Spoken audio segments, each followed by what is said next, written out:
On reprend avec les tumeurs thoraciques et là pour le coup un ASCO particulièrement riche. Je vous rappelle, il y a une seule plénière à l'ASCO, un seul après-midi et 3 présentations portées sur les tumeurs thoraciques, dont une qui portait sur les soins de support. Donc on va voir ça avec les professeurs Planchard et Besse. Et on commence peut-être tout de suite avec toi, Benjamin, la partie immuno, ADC. On commence et on va commencer avec l'immuno par une des 3 plénières. Sur le cancer bronchique à petites cellules. Ça ne marche pas.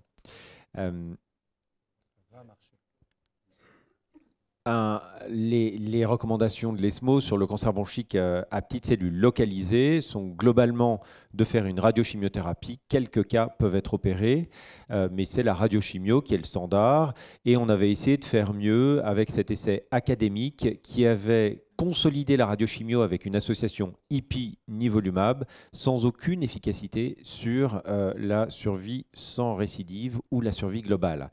Ça nous avait un peu désamorcé sur l'immunothérapie et l'étude adriatique arrive un peu comme une surprise.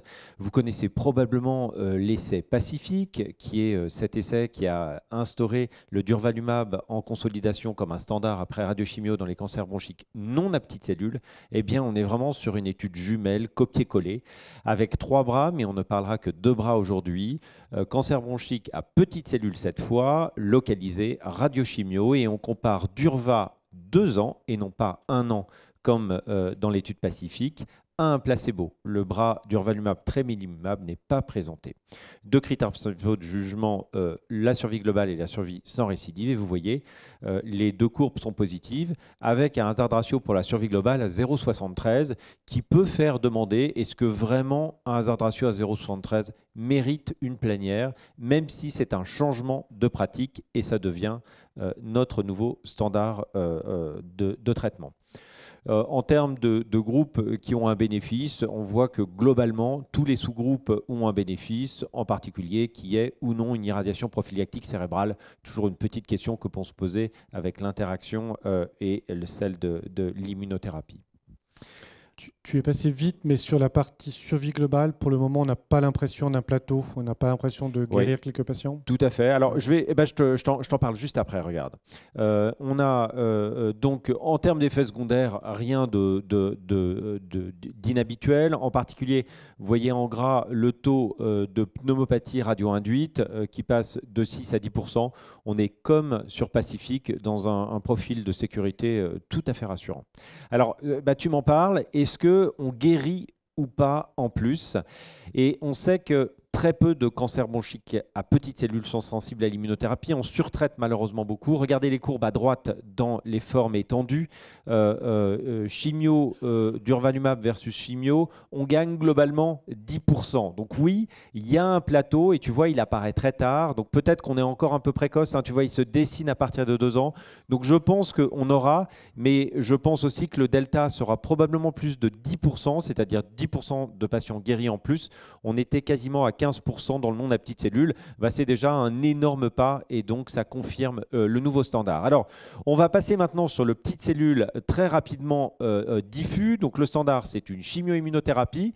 Est-ce que le bevacizumab peut apporter quelque chose? On avait eu peut-être une étude de l'IFCT qui avait testé l'ajout du beva, mais vous savez, les petites cellules, c'était des grosses tumeurs avec des gros volumes tumorales. Donc là, sur un schéma, on va dire, prudent, c'était 2 cycles de chimio pour faire un debulking et on rajoutait le beva sans bénéfice clair. Mais il y a au plan biologique un intérêt à faire du beva avec l'immunothérapie et donc la question méritait d'être posée et c'est cette étude académique et vous voyez qu'il n'y a pas de bénéfice en survie globale et même un hazard ratio qui s'inverse par rapport à la survie sans progression. Alors, la survie sans progression est le critère principal de jugement, on est à 0,70, c'est quand même pas quelque chose de très étonnant, mais par contre, on a des courbes de survie globale qui vont dans le mauvais sens, avec réellement peu d'explications sur un potentiel effet délétère. En tout cas, on sent que sur la survie globale, on n'aura pas un nouveau standard. Alors, on passe maintenant aux non-aptites cellules et l'actualité de l'immunothérapie, c'est surtout la chimio-immunothérapie néoadjuvante. On a plusieurs grandes études qui ont été présentées. La première qui avait été publiée dans le New England, c'est celle du nivolumab, la Checkmate 816, qui a conduit à avoir un accès précoce en France. C'est quelque chose qu'on peut faire. 3 cycles de paclitaxel carboplatine, nivolumab en pré-op. Et on est à un hazard ratio à 0,66. Alors, quand vous ne savez plus le hazard ratio de la chimio-immuno-pré-op, vous dites toujours la même chose. Vous dites 0,6 et vous êtes bon. Vous voyez, c'est globalement la même chose, sauf dans l'étude chinoise où on est à 0,4. Alors, un peu d'actualité, pas incroyable, mais la survie sans événement à 4 ans qui confirme ce hazard ratio cette fois à 0,66 et une survie globale qui ne sort pas significatif, mais qui va vraiment dans le bon sens. Ce n'était pas le critère principal de jugement. Ça nous conforte vraiment dans ce nouveau standard pour les cancers non à petites cellules localisés de stade 2 et de stade 3. Et puis beaucoup de questions. Est-ce qu'on ne peut pas guider le pré-op sur la clairance du ctDNA, c'est-à-dire mesurer ce marqueur sanguin lié à la masse tumorale et vérifier en cas de disparition de l'ADN tumoral circulant, est-ce qu'on peut avoir une population qui aurait plus ou pas de bénéfices. C'est un facteur pronostique, c'est ce qu'on peut dire aujourd'hui. Alors, on reste sur cette question. Est-ce qu'on doit faire néoadjuvant suivi de chirurgie? La stratégie 2 qui est chirurgie suivie d'adjuvant est vraiment quelque chose que l'on a aujourd'hui mis en deuxième position. Éventuellement, un stade 2, comme on dit, de rencontre, c'est-à-dire un stade 1 préos qui devient stade 2 post-opératoire parce que c'est un PN1 par exemple. Oui, on aurait envie de lui faire, mais vous savez qu'en France, on n'a pas de remboursement de l'immunothérapie adjuvante. Et c'est la grosse question, c'est entre 1 et 3. Est-ce qu'après ces 3-4 cycles de néoadjuvant avec chimio-immuno, il faudra faire 1 an d'immunothérapie adjuvante? Ce sera vraiment les études académiques à mener dans l'avenir. Et puis, je vais finir avec la grande déception des ADC dans le cancer bronchique.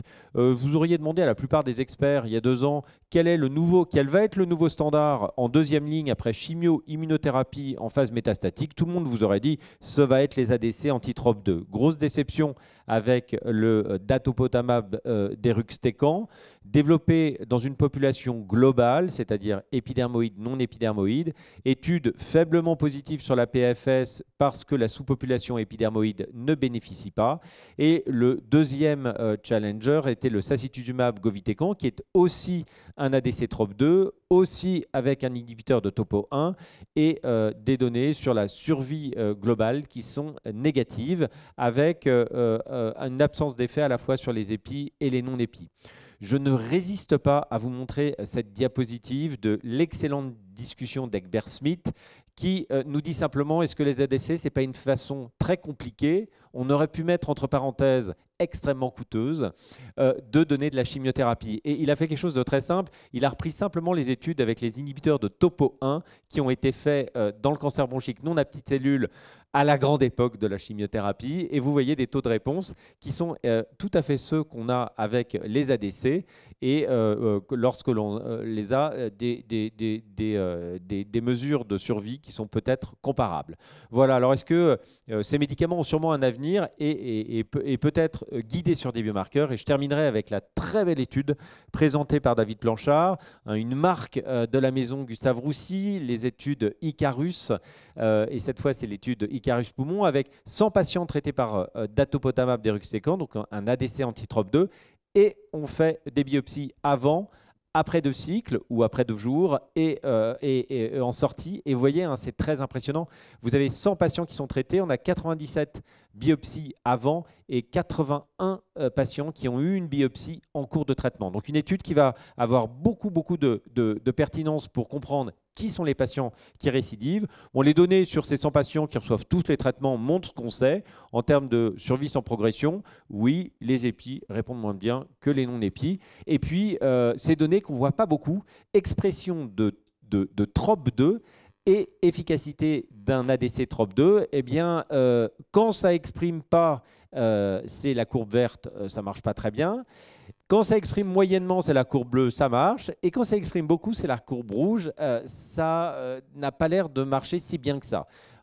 Traduction, on n'y comprend rien. Et TROP2 comme on l'évalue aujourd'hui en IHC, est probablement pas le meilleur facteur prédictif d'efficacité, probablement d'autres comme les mutations EGFR. Merci beaucoup Benjamin, très très clair. Si jamais il y a une question sur cette thématique pendant qu'on change les diapositives, n'hésitez pas à prendre la parole. Et sinon, on va passer aux thérapies ciblées avec David. Merci beaucoup Karim.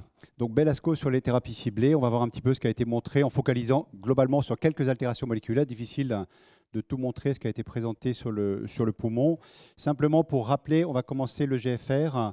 Juste pour vous rappeler, sur les maladies localement avancées, Benjamin l'a bien dit, ce qui a changé le pragmatisme chez ces patients en radiochimiothérapie, c'est l'étude Pacifique avec le durvalumab pendant 1 an. On a ces données actualisées maintenant à 5 ans. Vous voyez que les courbes restent ultra bien séparées. Il n'y a absolument aucune discussion sur le bénéfice en termes de PFS et en termes de bénéfice sur la survie globale qui est également très positive à 5 ans. Le seul sous-groupe de patients qui bénéficient peu ou pas du durvalumab et de l'immunothérapie, ce n'est pas surprenant, c'est les patients avec altération moléculaire et notamment le sous-groupe des patients qui sont EGFR mutés. Vous voyez que le durvalumab versus placebo, il n'y a absolument pas de différence sur la PFS. Et c'est vrai qu'aujourd'hui, on n'a pas envie de les exposer au durvalumab après une radiochimiothérapie. Et donc, ce qui va changer nos pratiques en 2024 après l'ASCO, donc a été présenté en session plénière, l'étude LAURA, il y avait ADORA, il y avait FLORA et il y avait LAURA. Donc LAURA, EGFR muté, qui va se focaliser sur les stades 3, 3A, 3B, 3C, non résécables, pour lequel les patients vont avoir une radiochimiothérapie concomitante ou séquentielle. Ensuite, sont randomisés versus placebo versus osimertinib. Normalement, on ne fait pas, on les surveille. Ce qui était joli dans l'étude, c'est qu'après la radiochimiothérapie et la radiothérapie, les patients avaient un bilan de staging complet, scanner thoracique abdominal, une IRM cérébrale de façon à s'assurer qu'ils ne soient pas métastatique. On les randomise, osimertinib versus placebo, objectif principal, la PFS. L'osimertinib est continué jusqu'à toxicité ou progression. Il y a peut-être du travail à faire en termes de biomarqueurs sur la durée d'exposition à l'osimertinib. Quand on voit ces courbes, c'est vrai qu'on n'a jamais vu de telles courbes chez les patients localement avancés. Vous voyez, hazard ratio à 0,16, médiane de PFS, 39 mois versus 5,6 mois. 5,6 mois dans le bras placebo, pour vous rappeler, c'est exactement ce qui est observé dans l'étude Pacifique, 5,6 mois dans le bras placebo. Donc on a vraiment un bras contrôle globalement qui n'est pas bon, mais qui montre bien que ces patients, quand on ne leur fait pas de traitement après la radiochimiothérapie, malheureusement vont récidiver et assez rapidement, avec un mauvais pronostic. Quand on regarde les analyses de sous-groupes, eh bien globalement, tout tire vers la gauche. L'ensemble des sous-populations en bénéficient, quel que soit le type de mutation, que les patients aient reçu la radiothérapie en séquentiel ou en concomitant, sachant que 90% des patients l'avaient reçu en concomitant. Et donc un vrai bénéfice sur cette population. Notez aussi que cette étude, essentiellement des sujets asiatiques, c'était 80% de sujets asiatiques, 20% de sujets non asiatiques. Et vous voyez qu'à droite, quand on regarde le site de relapse de ces malades, eh bien, notamment sur le plan cérébral, on connaît la grande efficacité de l'osimertinib.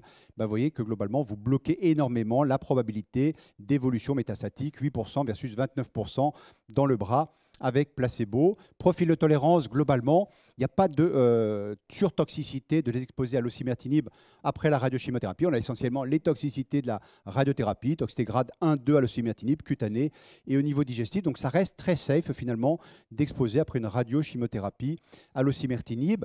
La donnée finale, c'est de dire est-ce qu'on finalement on engendre un bénéfice sur la survie globale, des données qui sont très immatures, 20% de maturité. Vous voyez qu'on a quand même une tendance en faveur de l'osimertinib. Ce qui va être assez joli, c'est le taux de crossover est vraiment important dans cette étude. C'est-à-dire que les patients qui ne l'ont pas reçu après la radiochimiothérapie, vous voyez 80% l'ont reçu quand ils récidivaient. Donc ça va vraiment nous donner, est-ce qu'il faut vraiment le commencer après la radiochimiothérapie versus attendre la récidive chez ces patients. Donc les données de survie seront importantes. Ceci étant, quand on voit les données de PFS, difficile au jour d'aujourd'hui de ne pas en faire un standard thérapeutique. Ça veut dire que l'osimertinib, il remplit complètement le puzzle. C'est-à-dire qu'on avait FLORA sur le métastatique EGFR standard en première ligne.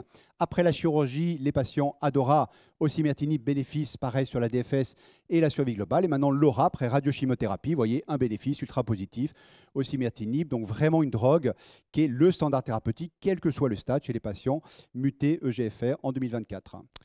David, si je me souviens bien de l'étude, le design prévoyait, et c'est peut-être ce qui a été fait, un traitement à vie permanent avec l'osimertinib Est-ce que c'est raisonnable à la fois sur un plan de la tolérance que tu as montré et puis bien sûr sur un plan financier? La réponse est la vraie question, hein, et tu as totalement raison. C'est-à-dire que pour l'instant, il n'y a pas de durée de traitement. Après la chirurgie, c'était 3 ans de traitement. Globalement, là, effectivement, c'est jusqu'à toxicité ou à progression. Il va y avoir du travail à faire en termes de biomarqueurs, quoi, c'est-à-dire suivre l'ADN tumoral circulant ou de la maladie résiduelle. Est-ce que probablement, chez un patient qui ne récidive pas à 3 ans ou à 5 ans, il ne faudra pas arrêter l'osimertinib? Et très probablement, c'est ce qui se fera. Il y aura une toxicité financière de continuer globalement jusqu'à progression chez ces patients. Deuxième étude, cette fois-ci chez les patients métastatiques. On revient chez les patients EGFR mutés, standard, donc osimertinib ou inhibiteur de 3e génération.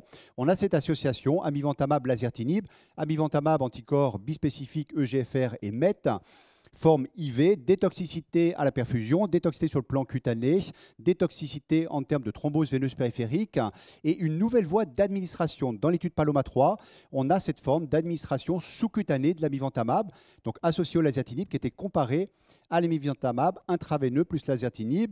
Objectif de donner des données de PK, données de PFS et éventuellement exploratoire des données de survie globale. Quand on regarde les données de PK, eh bien globalement, les PK sont très similaires entre la forme sous-cutanée et la forme IV, donc globalement très rassurant de l'administrer en sous-cutané, des données comparables sur le taux de réponse et des données comparables également sur la PFS. Par contre, moins de toxicité à la perfusion. Vous voyez que c'est 13% versus 66%, donc ce qui est très joli, et moins de toxicité en termes de thrombose veineuse périphérique que les patients aient reçu ou pas un traitement prophylactique, sachant que les recommandations maintenant, c'est 4 mois de traitement prophylactique pour éviter les thromboses veineuses périphériques, et des données très surprenantes qui n'étaient absolument pas attendues sur la survie globale. Sur la survie globale, elle est augmentée chez les patients qui reçoivent l'amivantamab en sous-cutané versus la forme intraveineuse. Donc vraiment très surprenant en se disant que probablement la forme d'administration sous-cutanée et globalement l'absorption par les voies lymphatiques peut induire une forme de stimulation du système immunitaire de cet anticorps bispécifique qui augmente potentiellement la réponse et la survie globale. Donc vous voyez que très impressionnant, des données à confirmer, mais potentiellement bonne tolérance, moins de toxicité et potentiellement un bénéfice sur la survie globale. Donc on peut imaginer que ce soit une nouvelle forme d'administration de l'amivantamab et plus confortable pour nos patients. Deuxième molécule, anticorps bispécifique, ivonescimab, anticorps anti-PDL1 et anticorps anti-VEGF, patients EGFR mutés. On sait que ces patients-là répondent très mal à l'immunothérapie, inhibiteur de 3e génération. On va comparer la chimiothérapie plus cet inhibiteur bispécifique anti-PD1 et anti-VEGF, plutôt du rationnel à bloquer les process d'angiogénésis chez ces patients-là. Étude, voyez, versus placebo dans le bras avec chimiothérapie. Des données aussi très impressionnantes en termes de survie sans progression. Médiane de PFS, vous voyez, 7,1 mois versus 4,8 mois en faveur de la combinaison. Quelles que soient les analyses de sous-groupe, le type de mutation, métacérébrale, pas de métacérébrale. On attend maintenant de confirmer un bénéfice sur la survie globale. Il y a une belle tendance en faveur de la combinaison. C'est des données encore immatures, 80% de maturité, mais vous voyez peut-être une option thérapeutique chez les patients post-inhibiteurs de 3e génération. Vous voyez, un petit peu différenciant de l'amivantamab et lazertinib. Donc on est en train de progresser chez ces patients-là. Vous voyez, post-osimertinib, qu'ils reçoivent soit en même temps que la chimiothérapie dans le cadre du schéma FLORA 2, soit osimertinib chimiothérapie, puis ensuite amivantamab lazertinib en privilégiant peut-être la forme sous-cutanée, ou éventuellement la chimiothérapie plus ivonescimab, cet anticorps bispécifique. Donc on est en train de progresser sur nos lignes ultérieures. Et puis enfin, les données chez les patients KRAS mutés, c'est vrai que c'est globalement chez les KRAS G12C, c'est à peu près 40% des mutations KRAS chez nos patients. Il y a vraiment un florilège d'inhibiteurs 1e, 2e génération en cours d'étude.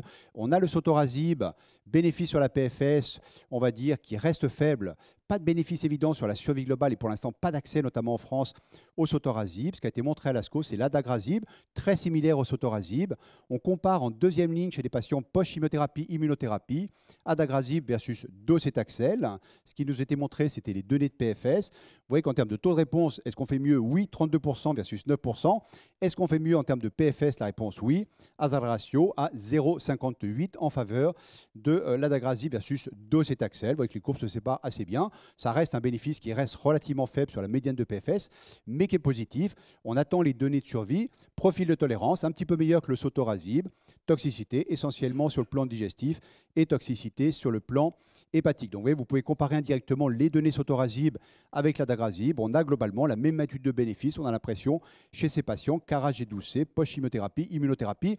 Est-ce qu'on aura un accès à la molécule, un remboursement? On l'aura uniquement si la survie globale est positive. Donc il faut attendre les données de survie pour avoir l'accès, malheureusement, à la molécule.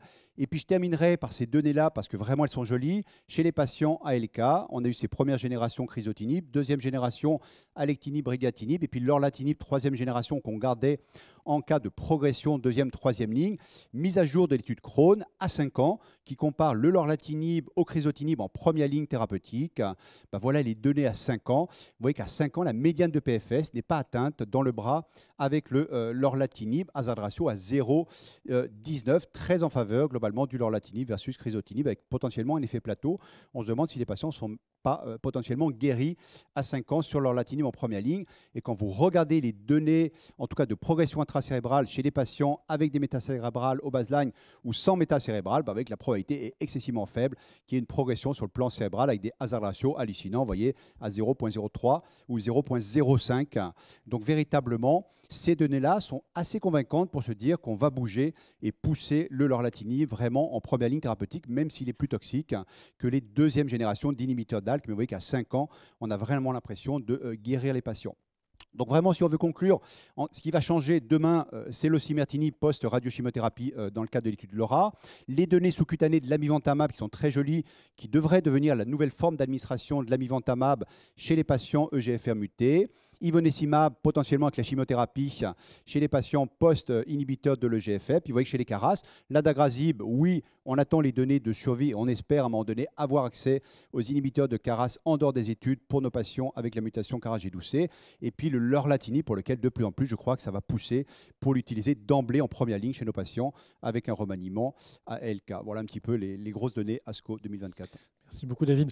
Concernant peut-être le lorlatinib, une preuve de plus que lorsqu'on a en cancérologie une addiction oncogénique et un outil efficace, il faut l'utiliser et taper sur cette addiction oncogénique avec de plus en plus d'efficacité au fur et à mesure qu'on trouve des médicaments plus efficaces et utilisés plus tôt ici en première ligne. Est-ce que tu penses qu'on va utiliser ce médicament, sous réserve bien sûr d'une approbation réglementaire, comme ça a été fait dans la phase 3, est-ce qu'il faut inventer dans une situation où finalement on guérit, ou en tout cas on a des réponses complètes très prolongées, des schémas peut-être un peu moins toxiques, avec des phases de repos pour le patient? Qu'est-ce que tu en penses? Qu'est-ce que vous en pensez? Pour l'instant, il n'y a pas d'étude de stratégie, mais il y a une vraie question de se dire, est-ce que ces patients-là, à 3 ans, à 5 ans, est-ce qu'il ne faut pas avoir une étude randomisée? Je continue versus j'arrête et je reprends à récidive. Comme on l'a fait dans les GIST. C'est exactement ça.